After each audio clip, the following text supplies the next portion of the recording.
training splits, which is a term that refers to how you split up your different muscles into groups, which you then train together on certain days or in certain sessions. It's my favorite topic to talk about next to periodization, because when we talk about splits, we're getting into the more intellectual side and even creative side of training. So I love getting intellectual like this, and in this class we're starting to get more into the programming side of fitness, which is really what this program is all about. So today I'm going to teach you about what training splits are and why they are important, and I'll be going over and analyzing the 7 main different types of splits that there are that you can do, and we'll be breaking down all of the different aspects of a split, such as how the muscle group goes together anatomically, frequency implications and rest period per muscle, loading implications, volume implications, pros and cons, or why some people do it and why some people don't do it, if I recommend it or not, and why or why not, and how to program and use it, and any other miscellaneous details such as practical implications, issues, and such. Now I'll be talking about which ones, in my professional opinion, are the best and which are the worst and why, and a bit about how to train and program with them. So this class is going to be more of an introduction to splits, and we'll stop short of dealing with the programming too much because I'm actually going to be coming back to that later on in the program when I teach you about periodization and phase potentiation.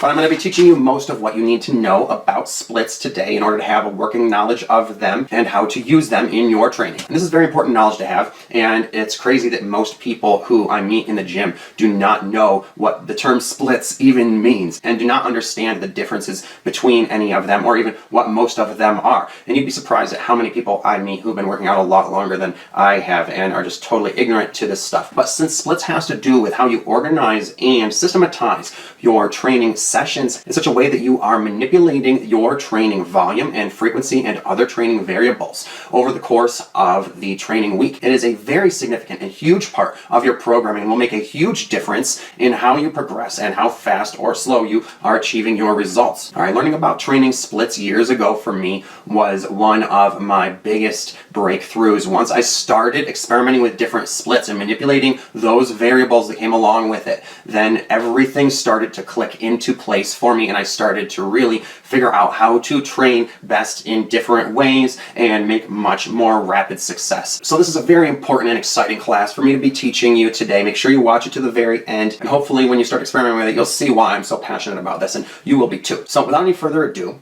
your training split, as I said, refers to how you split up your muscle groups when you exercise so that complementary muscle groups are working together as they are meant to. And when someone doesn't have one of these systems in place and is not being methodical and organized about what they are working out together so that these things work, well together, they're not managing important practical aspects of their training, such as the frequency and the volume and the recovery time that each muscle gets. When people are not using a specific split and are just going to the gym and doing whatever they feel like doing for that day, they're training in a way that is extremely disorganized and thus suboptimal, all right? And there's no way to track progress, so there's no way to ensure it. So we need to be methodical and organized about what exercises we are doing for what body parts together, and making sure that they work together well, and that also we are using that to then do the right volume and the right training frequency and have the right amount of rest for each muscle between training.